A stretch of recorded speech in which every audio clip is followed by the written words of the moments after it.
Coming up on Locked On Dodgers, we're answering your questions about Cody Bellinger, trading for a starting pitcher, uh, firing the hitting coach, and a bunch of other stuff. So let's get Locked On Dodgers.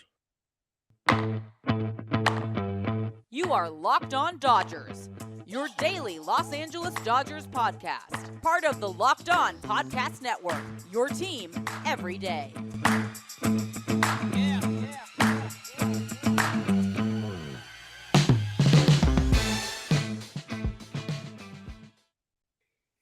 Hello, Dodger fans. This is Locked On Dodgers, part of the Locked On Podcast Network, your team every day. Thank you for making Locked On Dodgers your first listen every weekday morning. Remember, this show is free and available on all podcast platforms and on YouTube simply by searching for Locked On Dodgers. Or even better, go ahead and subscribe wherever you're watching or listening right now, and then you'll never miss a day because you know we're not going to. If this is your first time watching or listening, my name is Jeff Snider. That is my co-host, Vince Samperio. Vince and I are both lifelong Dodger fans, just like you are. We've also both spent time covering the Dodgers in the press box and the locker room. So we're not quite insiders, but we bring you the smart fans perspective on our boys in blue. Today's episode is brought to you by Blue Nile. Make your moment sparkle with jewelry from BlueNile.com. And Locked On Sports listeners get $50 off purchases of $500 more. This podcast exclusive includes engagement. Use code Locked On at checkout. All right, again, please subscribe wherever you're watching and listening. And Vince, let's talk about the Dodgers. We've got some good questions from listeners. Obviously, it's not one of the happiest times in Dodger fandom right now. But I was pleasantly surprised that the questions aren't all doom and gloom. Obviously, they're not butterflies and rainbows either. But it's some good, honest questions. So should be fun. Yeah, this is one of those points every year that I think it feels like we hit it every year at least a couple of times where people can say we're a little spoiled as Dodger fans. The Dodgers are currently, I think if the Padres won, and they're tied for first place. But the offense is still overall top. The pitching overall is still near the top. Third best record in baseball, but coming off a sweep of the Giants and just some overall not so great play. We're at that time of year where some of the fun questions start coming out, I guess, if you wanted to find them as fun. Yeah. So, now that I've said how level-headed the questions were, let's start with Leslie Misek at Les Misek on Twitter says, can I get my money back for the Dodger Giants tickets that I purchased?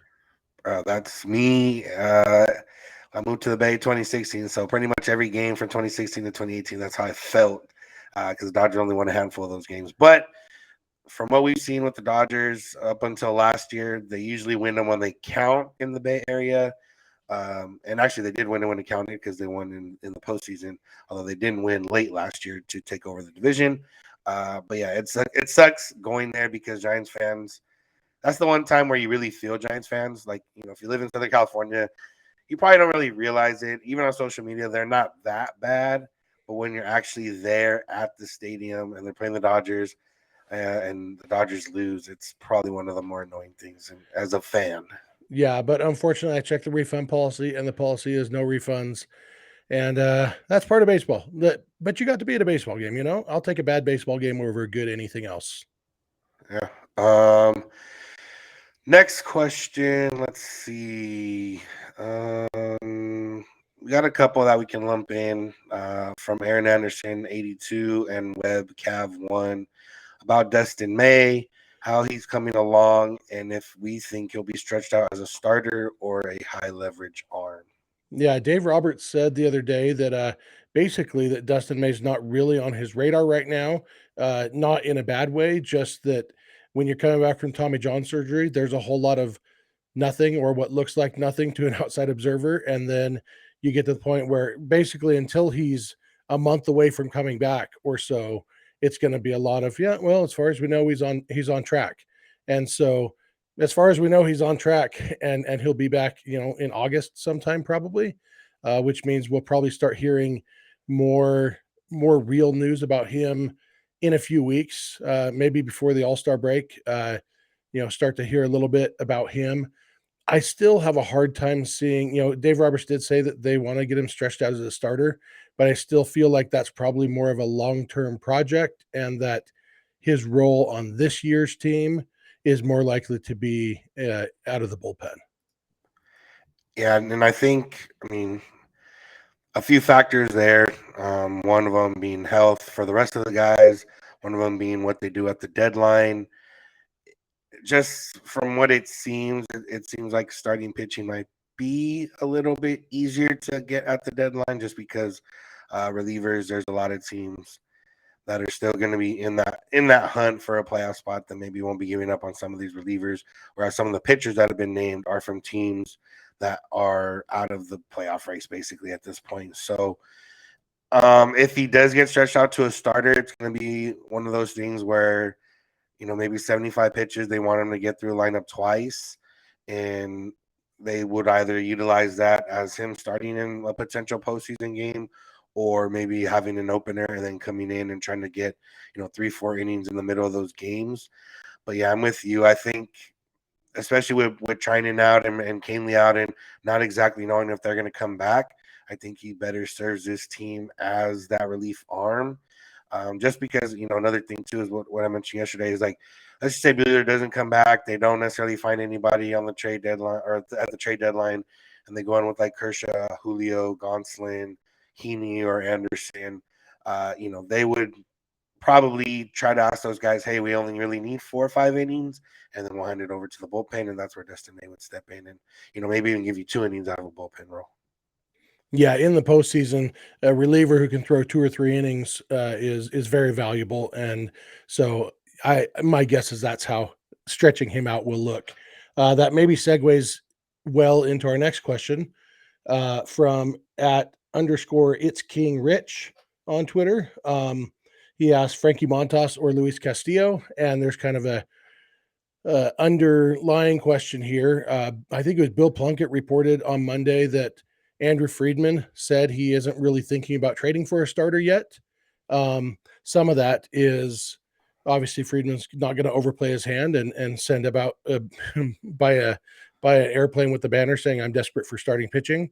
But it might be true that he's not because just now when you were talking, Vince, and you said Kershaw and Julio and Gonsolin and Heaney and Anderson, that's a good rotation if they're healthy and effective.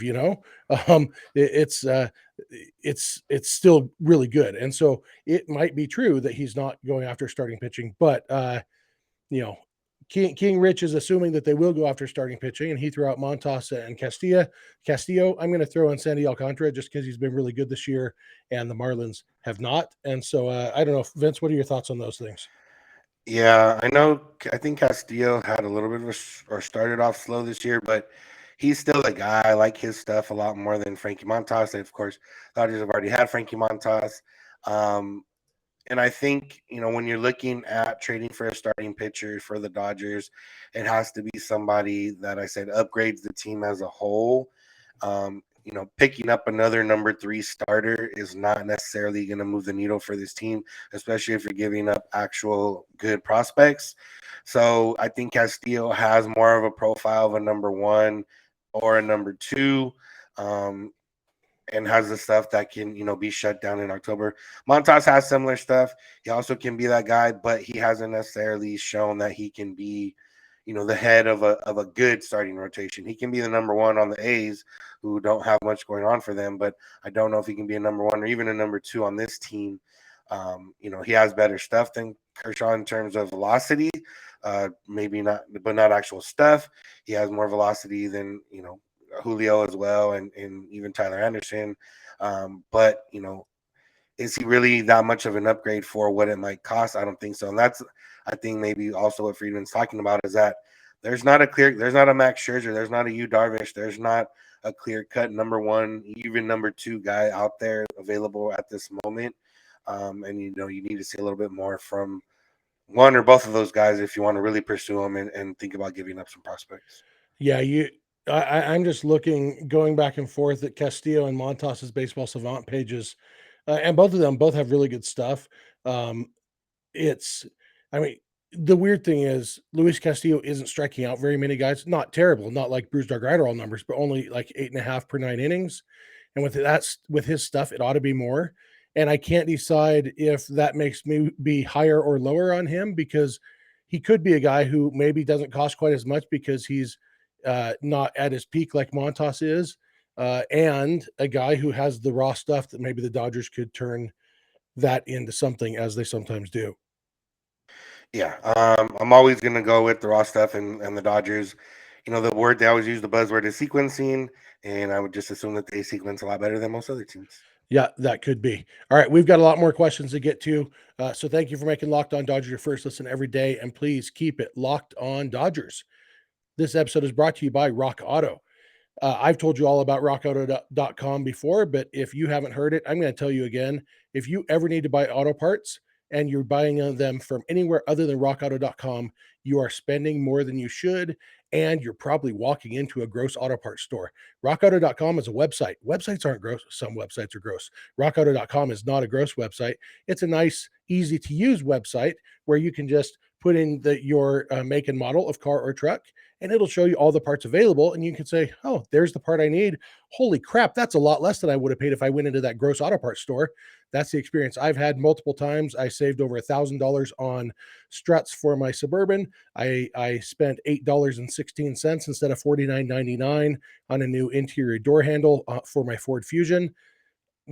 Whatever you need, you're going to find it at Rock Auto, and you're going to pay less. That's all I got to say. So go to rockauto.com right now and see all the parts available for your car or truck, and write Locked On in their How Did You Hear About Us box so they know we sent you.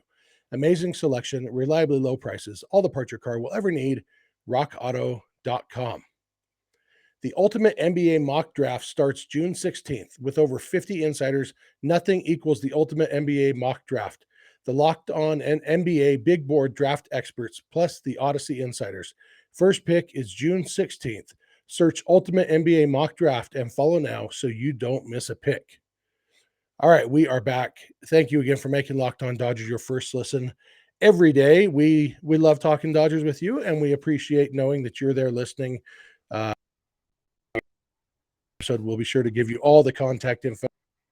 You have to wait till we put out a call on them at any time. In fact, Vince, why don't we start this segment with from a listener who emailed it to us proactively before we even put out a call questions. Yeah, this one comes from Court Stell. He's out of Santa Clarita, California, and he lays out lays out some thoughts about the Dodgers have had some lineups lately with Austin Barnes catching and Will Smith as DH. He mentions Barnes being a better battery mate to the pitching staff, while Smith's a better offensive player. So the method is a good idea on the surface, but brings up a hypothetical where if Barnes got hurt and had to leave the game, Smith would have to become the catcher. They'd lose the DH, and then they'd go back to how they played before with pitcher in the lineup. He mentioned a few other situations about having a smaller and weaker bench that could prove disastrous. And like I said, losing the DH spot, blah blah blah blah blah. Long story short, he gets to the point of, if the Dodgers are going to continue to use a lineup with two catchers in it, would it make sense to add another catcher to the roster? Maybe in a few weeks when it becomes the 13 pitcher max, and you probably pick up another position player. Do you think that's something that the Dodgers would consider? And I understand the question. I get the point. I have a hard time seeing it though, for a couple reasons. One, the risk of once every 10 games, even if they did decide to pinch hit for Austin Barnes late in the game, but not so late that, when his spot's going to come up again. And so they lose the DH, or I guess when Will Smith's spot is going to come up again. So they lose the DH. No, we go in Barnes' spot. So if they want to pitch hit for him in the 6th inning, for example, that's going to happen like once every 10 games or so. And I still think that it would be far outweighed by actually using a roster spot on a third catcher, because the third catcher would not be a good player. Diego Cartaya is not ready, and it's not the right thing for his development to be the third catcher who only plays when they need to pinch hit for Austin Barnes in the 6th inning. And so realistically, you look at the two catchers in Oklahoma City right now are Tony Walters and Tomas Telis. Both guys, I think you could say each of their defining characteristic, two defining characteristics. One is they play catcher. The other one is they're not good hitters. And so basically you are eating up a roster spot. Now, if Major League Baseball would take my suggestion and limit the pitching staffs to 11 and expand the roster to 27. So you have 16 position players, which means you would have a full 7 bench players. Absolutely. Go with the third catcher then for sure. But with, you know, anything short of that, I feel like it's totally a waste of a roster spot, considering that it would hardly ever come up. And I think you're much more likely to have games where you think, man, I wish we had some other than Tomas Talis on the bench to pinch hit right now. Yeah, and like you mentioned, I mean, he mentioned in a postseason game, which either way, if that situation happened to play out where Barnes got hurt and all that stuff happened, it really only costs you one game. Now, obviously, if it came in like a game 7, that's a little bit different story. But it really only costs you for that one game. You can call somebody up, and then you have that extra person in the lineup who's not going to play pretty much at all. If Barnes isn't the backup catcher, Will Smith is starting probably 6 days a week if they play all 7. So when it comes down to it, yeah, it just doesn't make sense because you're weakening the bench as a whole in order to hold out for a potential injury, and that's not really the way you want to play it out. Now, if the Dodgers had, let's just say they still had Keibert Ruiz, then yeah, that's something you maybe consider. Keibert could be a capable DH at times if need be, and he could stand to, if that was the case you wanted to go with. But the way they have it set up now, no. I do know, just to throw this name out there, I know Wilson Contreras will probably be on the trade market, and while the Dodgers don't necessarily have a need for him, he has been hitting well this season. He has played some DH. If they wanted to just find a bat, that could be a way to go about it, where you do get a third catcher. But I think that's really the only way that the Dodgers would want to have a third catcher on a roster, and that's very unlikely. Yeah, and oh man, I hate Wilson Contreras. I don't even like that you said that. I'm just looking at his numbers right now.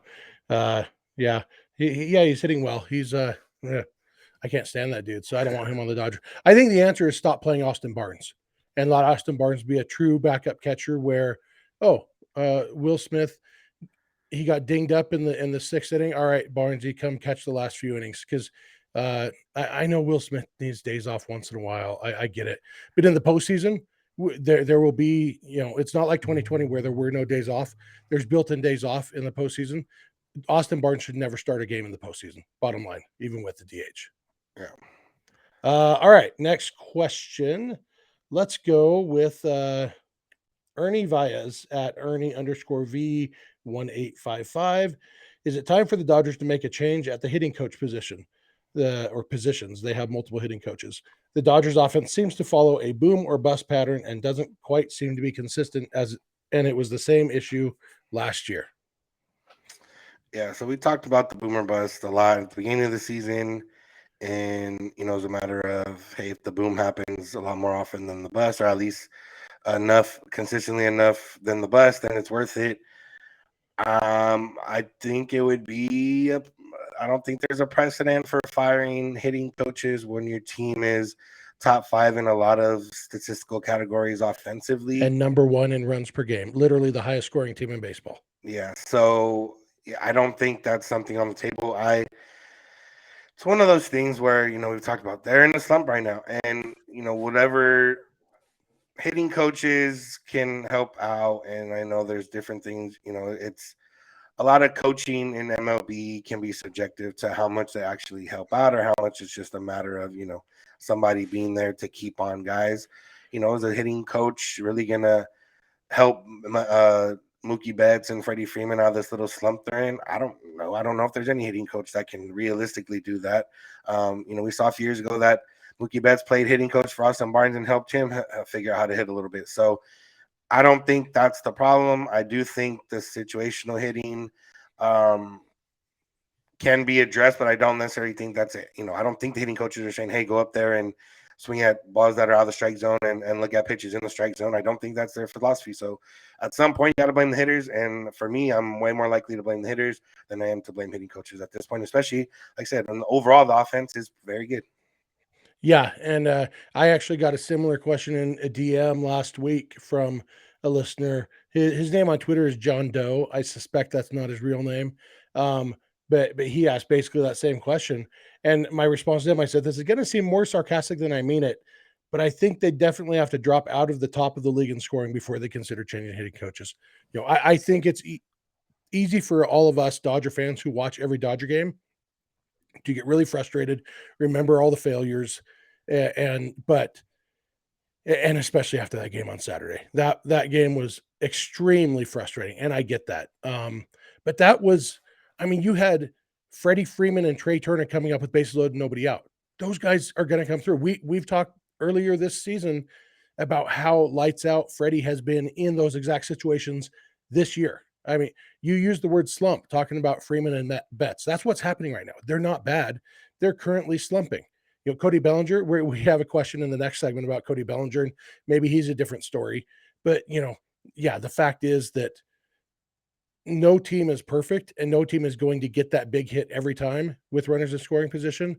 But the Dodgers overall have actually done better than most of the league at that. Yeah. All right. We're going to take one more break. Thank you again for making Locked On Dodgers your first listen every day. And please keep it Locked On Dodgers, and we'll be back in a second to answer more of your questions. Let's talk about Blue Nile. BlueNile.com. You can celebrate all of life's special moments, from creating the custom engagement ring of her dreams to gifting a classic and timeless jewelry price, all at prices you won't find at a traditional jeweler.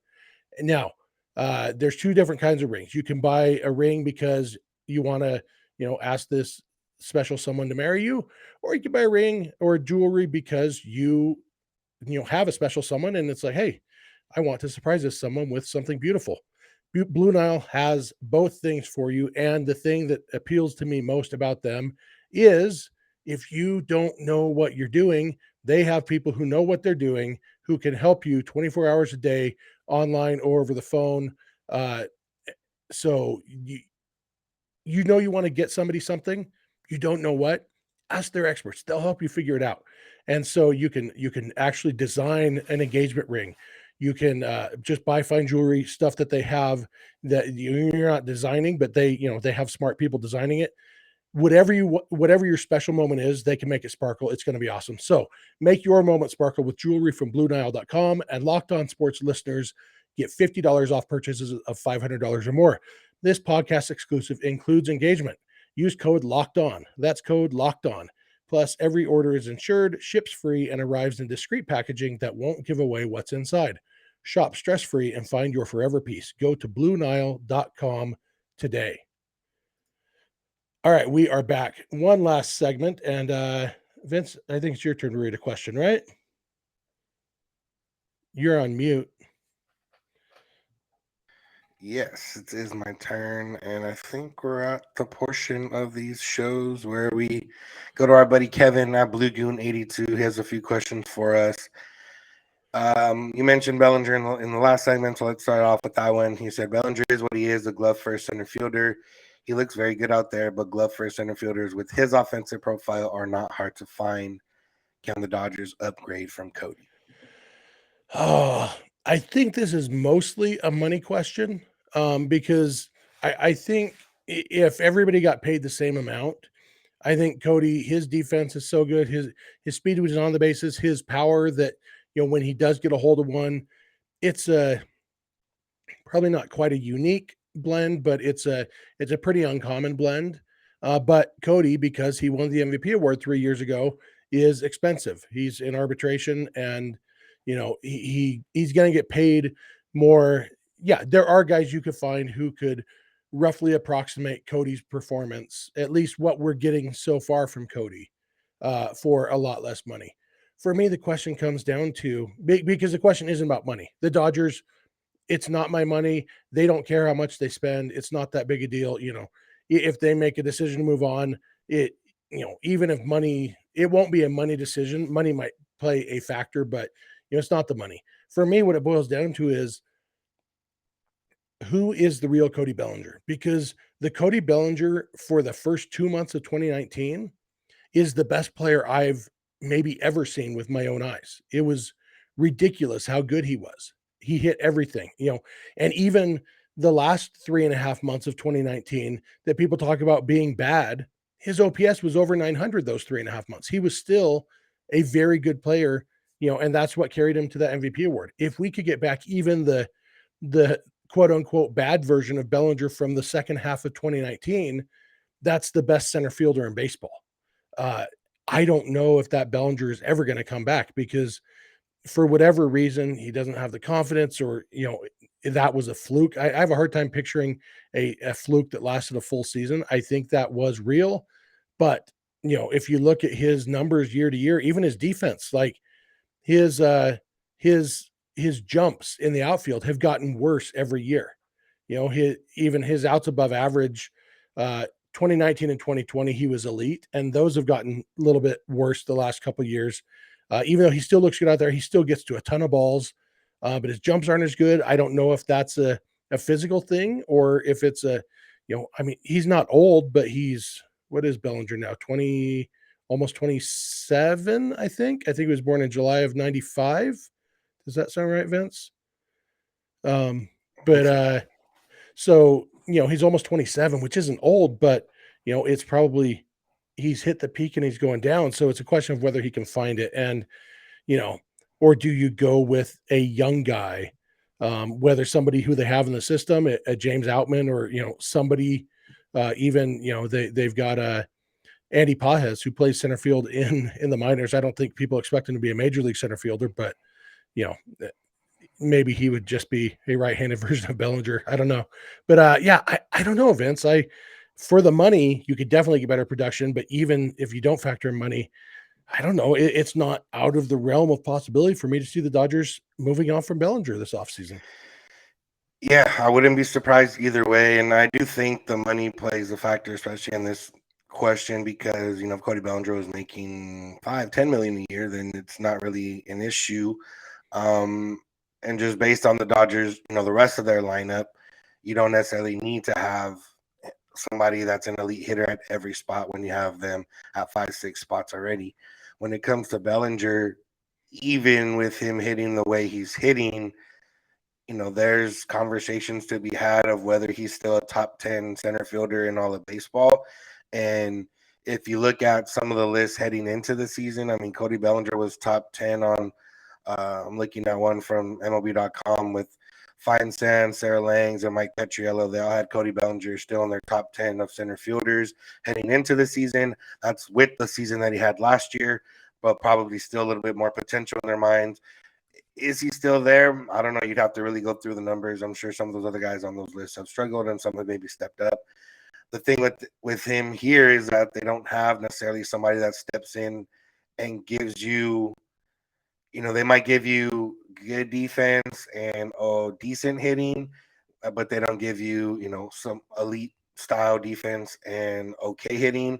The other part too is Bellinger. For everything he's had, other than the 2017 postseason, he's had key moments. And even then, he had a couple key moments, but he's had key moments in the postseason the last few years, even if he hadn't been good during the regular season. So there's a lot there. I don't think the Dodgers have a clear-cut upgrade in the system right now. I do think they could move on and try to find somebody in the offseason. But I don't know if there's anything to happen right now in the middle of the season, which question wasn't directly clear about. But in season, no. After and heading into next season, yes, there's potential to be better. Yeah, and Kevin says those kind of guys aren't hard to find, and I'd quibble with that. They exist, but they're not generally available. Yeah. They're starting for some team already. Next question from Kevin. What batters do you think Dave Roberts was referring to when he was opening up about the team's struggles over the weekend? Yeah, some of these comments from Roberts got, I don't know if heat is the right word, but they were, I don't know, maybe misinterpreted a little bit. I do think that he's talking about most players on the team because there's not anyone that really stood out over this past weekend. Just based on the at-bats I can remember from the past weekend, Mookie Betts had some of the worst at-bats in some of the biggest situations. I don't think he's singling out Mookie Betts, but I do think there's, ways of Dave Roberts, if he sees 4 or 5 at-bats in a game where runners in scoring position or key situations and, you don't really put up a competitive at-bat, I think that's who he's calling out. I don't think it's anyone specific, although I do think that Mookie Betts and Freddie Freeman and even Trey Turner a couple of times had some of the more disappointing at-bats, which might be a matter of we expect so much from them, so it's a little bit more disappointing in general. But I don't think he's singling anyone out. I do think that he's singling out everyone that comes up to bat with runners in scoring position in a situation where you either just need to move the run across or, not hit into a double play, as we saw Trey Turner hit into one with bases loaded. So, Yeah, that inning was so infuriating. Freeman has a tough at bat against Duvall and then strikes out swinging at ball 4, would have driven in a run. And then Turner, I think first pitch, very early in the bat, hits into a double play. And those were indicative. Obviously, Bellinger has had plenty of those at bats this year where you'd hope he could at least pull a ground out to second to move a guy over. Sunday the Dodgers had 3 leadoff doubles and didn't get any of the guys over to third with less than 2 outs. They did get a guy over to third with the second out of the inning, but so it really is a team thing. And it really is, I saw people saying, well, why didn't you do this earlier? Well, the Dodgers were the best team in baseball earlier. They were doing those things. You still look at their overall numbers this year. They're still really good with runners in scoring position. They're still great with bases loaded and nobody out, but they're in a slump right now. It's a team-wide slump. And, one of Dave Roberts' hallmarks as a manager is not overreacting and giving guys time to figure things out. So, they're going to figure it out. Like this team, I'm seeing a lot of doom and gloom and people saying, they were overrated to start with. We were expecting too much for them. And that might be true of some individuals, but this team is still the most talented team in the National League. And talent generally over the course of a 162 game season wins out. Even last year when the Dodgers didn't win the division, it wasn't because their talent didn't come through. It was because the Giants won 107 games, that was the difference. The Dodgers last year literally had the best season in team history because they were very good. They're gonna be roughly the same again this year. They're gonna win 100+ games. And if they don't win the division, it'll be because some other team stepped up and did great. But chances are they're going to win the division. And then they're going to go into the postseason, and it's all about who can get hot at the right time and all of that. So we've got another off day on Thursday, which means Friday's episode, we'll probably be answering more of your questions. So we'll probably say I think we've got 2 or 3 left from this batch that we'll hold on to for Friday's episode. I think that probably wraps it up for today, right, Vince? Yeah, that'll do it for today. I'm glad the Angels won a game because I didn't want them to come into this with like a 18-game losing streak and then beat the Dodgers, which would have been not as fun. So hopefully Dodgers play the Angels starting today and 2-game series. Hopefully the Dodgers can, playing the Angels is just what it takes to get them right. They get to face Noah Syndergaard. That'll be interesting. Syndergaard's had a very up and down season. And then Reed Detmers, who has had maybe even a more up and down season. So, should be a fun series, and it'll be more fun if the Dodgers win the series. I'm going to make my Dodger Stadium debut on Friday. I think my sons and I are going to drive down on Friday, finally go to a game this year for the first time. So I'm excited about that. Other than that, thank you all for checking out Locked On Dodgers. Thanks for making us your first listen every day. It means the world to us. Now for your second listen, check out the Locked On MLB podcast. MLB expert Paul Francis Sullivan, please call him Sully, brings humor, passion, and unique perspective on every team and the biggest stories around the league. Follow the #1 daily league-wide podcast, Locked On MLB, on the Odyssey app, YouTube, and wherever you get podcasts. If you're not watching or listening to Locked On Dodgers every day, we would love if you add 1 or 2 days a month to your rotation. If you have friends or family who love the Dodgers as much as you do, please tell them about the show because maybe they'll like it.